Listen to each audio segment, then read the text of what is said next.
पाकिस्तान में दहशतगर्दी की कार्रवाइयों में बहुत ज़्यादा तेज़ी आई है पिछले चंद महीनों के अंदर। आपने गुज़श्ता रोज़ ख़बर सुनी होगी, बिल्कुल नौजवान वो कैप्टन मोहम्मद उसामा शहीद नॉर्थ वज़ीरिस्तान के अंदर उनकी शहादत हुई। अभी से थोड़ी देर पहले साउथ वज़ीरिस्तान में एक वाक़े के अंदर 3 जवान शहीद हुए हैं। फिर पेशावर के अंदर हसन खेल के इलाके में एक वाक़या हुआ है, उसके अंदर भी शहादत हुई है।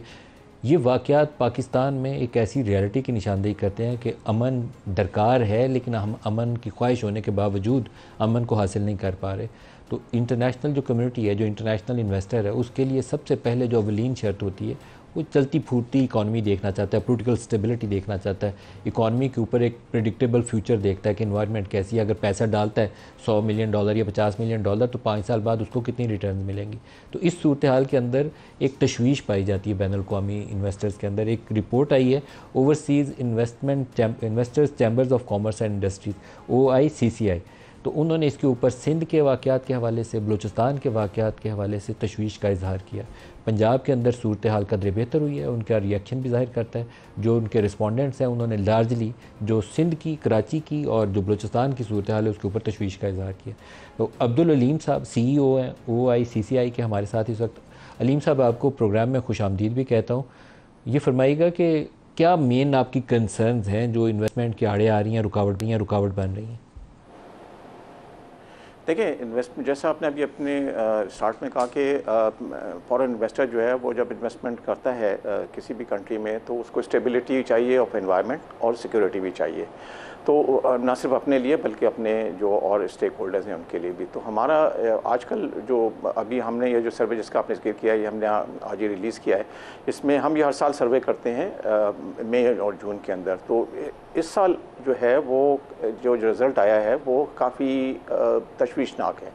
मैंने आपसे शेयर भी किया है और लोगों से भी कि कोई पाकिस्तान में हम सारे जो हमारे सिक्योरिटी मैनेजर्स होते हैं और चीफ एग्जीक्यूटिव्स होते हैं, उनसे हम ये सवाल करते हैं, काफ़ी सवाल होते हैं। तो एक जो सवाल है वो ये होता है कि जो सिक्योरिटी सिचुएशन लास्ट ईयर थी मई और जून में, उसके मुकाबले में इस साल क्या पोजीशन रही है। और ये जो हमारे सवाल होते हैं ये हम सिर्फ फॉरेन इन्वेस्टर्स के जो रिप्रेजेंटेटिव हैं उन्हीं से पूछते हैं। इसमें मैं आपको ये बताता चलूँ कि हमारे कोई 210 मेंबर्स हैं और उसमें से कोई 75% जो हैं वो कराची बेस्ड हैं और बाकी वो रेस्ट ऑफ द। और ये बड़े बड़े नाम क्या हैं आपके जो ग्रुप के अंदर मेंबर्स हैं, उसमें बड़ी बड़े कौन से ऐसी मल्टीनेशनल कंपनी हैं, कुछ नाम लेंगे? जी, प्रॉक्टर एंड गैम्बल, नेस्ले, आप रफान मेज, सारी जो टेलकोज हैं यानी जैज़ है और PTCL है, यानी जितने भी बड़े नाम हैं वो सारे हमारे जी यूनिलीवर है, ऑटोमोबाइल कंपनीज जितनी हैं, टोयोटा है और जितने भी बड़े नाम हैं वो सारे जो फॉरेन बैंक्स हैं वो हमारे मेंबर्स हैं। City bank. उनका मेन फाइंडिंग क्या है? क्या मेन उनकी फाइंडिंग क्या है? उनका रिस्पॉन्स क्या है? देखिए, मेन फाइंडिंग ये आई है कि ओवरऑल हमने उनसे पूछा था कि कराची, लाहौर और कराची वर्सेस फिर उसके बाद सिंध में, रेस्ट ऑफ द सिंध, फिर हमने पूछा था लाहौर एंड, क्योंकि लाहौर में जैसे मेजर बिजनेसेस होते हैं पंजाब के, और फिर रेस्ट ऑफ पंजाब, और उसके बाद हमने पूछा था कि कोयटा और बलूचिस्तान में अलग अलग क्या सिचुएशन है। तो उन्होंने कराची के ऊपर बहुत तशवीश बताई है। मतलब जो 100 अगर 100 लोग से सवाल किया गया तो 89 ने इस दफ़ा कहा है कि हालात यहाँ पे पिछले साल के मुकाबले में ख़राब हुए हैं, जो लास्ट ईयर 69 था। इसी तरीके से रेस्ट ऑफ सिंध में भी यही सिचुएशन है। पंजाब में भी लोगों ने तशवीश का इजहार किया है, लेकिन पिछले साल ज़रा ज़्यादा थे, 73 थे। अब इस दफ़ा 59% ने कहा है कि ये जो है हालात इतने मतलब डिटीरिएट हुए हैं, इम्प्रूव नहीं हुए। लास्ट ईयर समझ में आता है क्योंकि आपको याद होगा कि लास्ट ईयर में जून में कुछ पॉलिटिकल एक्टिविटीज़ पंजाब में काफ़ी, ये जो अभी मोर रिसेंट इंसिडेंट्स हैं, ये जो हमें अक्रॉस द बॉर्डर अफगानिस्तान वाली साइड से जो स्पिल ओवर हो रही है टेररिज्म की, इसके ऊपर भी कोई रिस्पांस लिया आपने? नहीं, हमने नहीं लिया, नहीं उस पर हमने नहीं लिया। हमने बिजनेस सारा इसके ऊपर रिस्पांस नहीं लिया, हमने सिटी फोकस जी हाँ लिया है हमने। हमारा मकसद ये है कि देखिए बिजनेस कैसे रन होता है। हमने कोई चीज़ जो सजेस्ट कर रहे हो आपके चैम्बर के फोरम से, जो कोई तजवीज़ दी गई हो अगर, तो वो बता दें, फिर मैं आपको खुदा हाफिज़ करूँगा। जी, हमने तजवीज़ यही दी है कि देखें सिक्योरिटी को इतना लाइटली ना लें। ये स्ट्रीट मेजर जो कंसर्न आया है वो सिटी क्राइम्स का आया है और मेजर जो बड़े क्राइम्स हैं वो उसका भी है। इसमें अब जैसे अभी 19 अप्रैल को कराची में 2 जापानीज़ को अटैक किया गया था।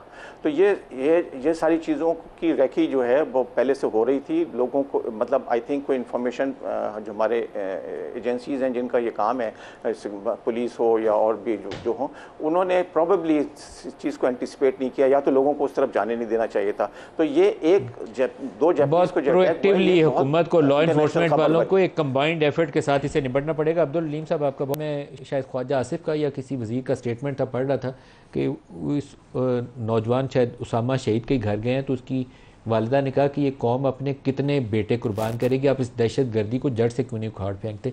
शायद पाकिस्तान की सारी माएँ ये सवाल कर रही होंगी। डॉक्टर साहब, आपसे पूछना चाहूँगा, आप लोग ऑल पार्टीज़ कॉन्फ्रेंस भी करना चाहते हैं बड़ी, लेकिन हमें फोकस्ड एफर्ट करनी चाहिए। जो माजी है ना हमारा, कभी गुड तालिब और बैड तालिब, ये अच्छा दहशतगर्द, ये बुरा दहशतगर्द, ये बाहर जाके हमला करता है, घर में नहीं करता, इस तफरीक को हमें ख़त्म करके इनको क्रश करना पड़ेगा। मेरे ख्याल में जी आपने सवाल का जवाब तो दे ही दिया। तशवीश तो हमें भी है, लेकिन और ये OICCI जो है हमारे लिए तो बहुत मोहतरम है, हमारे मुल्क में सरमायाकारी करते हैं, लेकिन हमारे 400 बच्चे शहीद हो चुके हैं इस साल में। 400 जवान, नौजवान, फ़ौजी, सिविलियंस, पुलिस वाले, वो ज़्यादा बड़ी तशवीश। आपको याद होगा आर्मी पब्लिक स्कूल के बच्चों को किस बेदर्दी से शहीद किया गया। उनकी एक उस्तानी जो थी या उस्ताद जो थे, उनके ऊपर फॉस्फोरस डाल के उनको आग लगा दी गई। लेकिन उसके बाद फिर ये नया जो, और उसके बाद जब ऑपरेशन हो गए ज़रब अज़ब और दूसरा ऑपरेशन, तो उसके बाद सुकून हो गया ना, ख़त्म हो गई दहशतगर्दी को, जड़ से उखाड़ दिया। मगर फिर एक नई दोबारा डॉक्ट्रिन आई कि हमने इनको आबाद करना है, ये तो हमारे भाई हैं, ये तो गलत फहमी है, ये तो कल्चरल है। तो आबाद कर लिया, ये 400 बच्चे फिर मर गए जवान।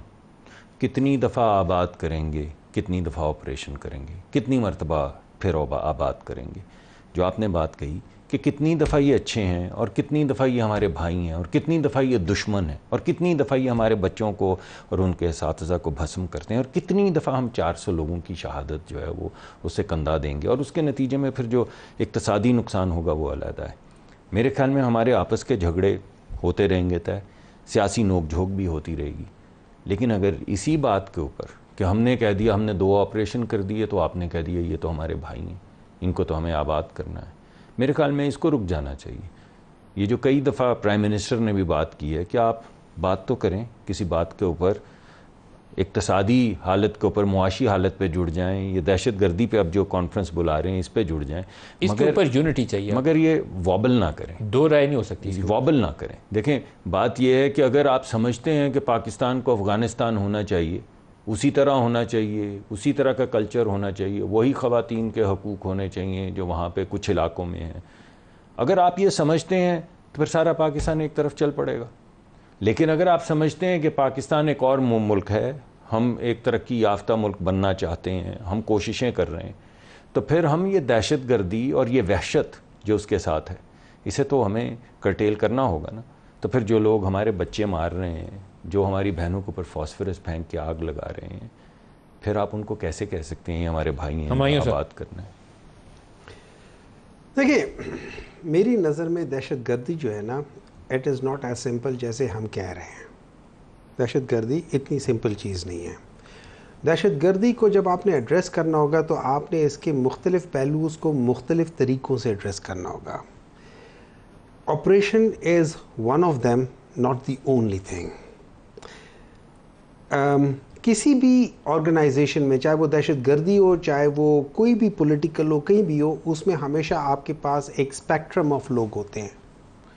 उस स्पेक्ट्रम ऑफ लोग में एक होते हैं जो बिल्कुल एक्सट्रीमिस्ट होते हैं, एक एंड पे होते हैं। जब आप वो कहते हैं एक बेल कर्व होती है स्टैटिस्टिक्स में, उसके 2 एक्सट्रीम्स पे आपके पास एक एक्सट्रीम, दूसरा 2, लेकिन जो उसकी 80% जो मेन बॉडी होती है वो आपको बताती है कि एक्चुअल क्या चीज़ है। अब उसमें बाज़ लोग ऐसे होंगे कि एक नैरेटिव बन रहा होगा कि यार ये हमारे साथ ज़्यादती हो रही है, या ये फ़लाना हो रहा है, ये फ़लाना हो रहा है, और इस बेसिस पे आप लोग रिक्रूट करते हो। आपने उसका जवाब उसी तरीके से देना है और आपने उनके दरमियान में दरार डालनी है। आप बयानियाँ तो बनाएंगे, लेकिन जो हमले कर रहे हैं आके जवानों के ऊपर, उसको तो रोकना पड़ेगा कि नहीं? बिल्कुल, आपको बिल्कुल रोकना पड़ेगा। देखिए, उसको प्रीएम्प्ट किया जाता है, उन चीज़ों को किया जाता है। अब जो बात हो रही थी, जो इन्होंने बात बताई थी कि 2014 में जो वाक़या हुआ था, उसके बाद एक ऑपरेशन हुआ था, दो हुए थे। उसके जब सारी चीज़ें आ रही थी तो ये याद रखिए, मेरे ख्याल में 2017 तक 2018 तक एक सिग्निफिकेंट नंबर ऑफ अटैक्स हो रहे थे। फिर अगर आप देखें तो उस अटैक्स थ्रू आउट हुए, ये नहीं है कि कभी ख़त्म हुए हैं, लेकिन एक जो सब्सटेंशियली डिक्लाइन होने के बाद हर थ्रू आउट हुआ है, जो ग्राफ ऊपर गया है, वो जब आप लोगों ने दोबारा आबादकारी की है उसके बाद दोबारा अच्छा मैंने एक, मुझे याद नहीं है मैंने किसे कहता, वन ऑफ द क्या कह सकते हैं उसे, जो मेन बंदा है, उन्होंने कहा था कि not a single person was repatriated, not a single person. क्या बात क्या बात जेलों से बंद 200 से जो हाई वैल्यू थे उनको रिहा किया गया, प्रेसिडेंशियल पार्डन दिया गया, वहां से ट्रकों के अंदर लोग आबाद हुए। यहाँ पे केपी के सेनेटर्स जो हैं और बलूचिस्तान के सेनेटर्स आहो फुगा करते रहे। सुन ले, लेकिन इसमें हमारी एस्टेब्लिशमेंट को भी जवाब देना चाहिए। प्रेसिडेंशियल पार्डन ठीक है, की मर्जी के बगैर नहीं हुई, एक मिनट है, रिपैट्रिएशन उनकी मर्जी के बगैर। मैं इधर ही आ रहा था, ये जो डिसीजन हुआ था ना, that decision cannot happen without the chief of army staff, the corps commanders and prime minister, जो ISI के जो चीफ है, DG ISI, and of course the government, the cabinet. इनके बगैर नहीं हो सकता। Not the prime minister, ठीक है ना, not the prime minister। नहीं, मगर प्राइम मिनिस्टर तो नहीं है ना, आपने कहा उनका तो ये फैसला नहीं। नहीं, ये सब पूरा एक ही होता है ना, सबका मिलकर। मैं मान गया, आपने सबको इनफरादी तौर पे नाम दिया, आपने ये नहीं कहा एस्टैब्लिशमेंट, आपने एक एक का नाम लिया, चीफ का, DGI का, यहाँ पे आपने कहा इमरान नहीं। ठीक है, मैं ये कह सकता हूँ इमरान प्राइम मिनिस्टर, जी प्राइम मिनिस्टर, ठीक है, cabinet headed by the prime minister. नहीं, मगर आप प्राइम मिनिस्टर को अलहदा कह देना एक दफा। मैंने कह दिया ना, cabinet headed by the prime minister. नहीं, आप कहिए prime minister and the cabinet, आप दूसरा कर ले, prime minister and the cabinet, it's the same thing, confuse thought process है। देखिए ना, इस कंफ्यूज थॉट प्रोसेस से आपको निकलना पड़ेगा। अच्छा, एक बात याद रखें, एक बात याद रखें, एक बच्चे को शहीद करे वो दहशतगर्द है। आपको बुनियादी एक तारीख के मैं टोटली एग्री करता हूं, मैं टोटली एग्री करता हूं। सरहद पार से आए, हमला करके चले गए और आप कहें कि टॉलरेट करें, टॉलरेट नहीं। देखिए, मैं ये नहीं कह रहा हूं टॉलरेट करो, मैं आपको ये बात बता रहा हूं कि ये सारी चीजें जो ये कह रहे हैं ना कि ये मलबा उठा के करना चाह रहे हैं कि पाकिस्तान तहरीक इंसाफ नहीं किया था, मैं ये कहना चाह रहा हूं ये पाकिस्तान है। और इस वक्त के जो चीफ ऑफ आर्मी स्टाफ है, आप इसके हिस्सेदार थे और अभी भी इमरान खान बिल्कुल थे। डे बिफोर यस्टरडे उन्होंने इस चीज को सपोर्ट किया। मेरी बात सुने, मैं इसलिए कह रहा हूं, मैं इसलिए इस बात को डिफेंड कर रहा हूं कि अगर आप इंटरनेशनली जाके पढ़ें जो how to address the terrorism,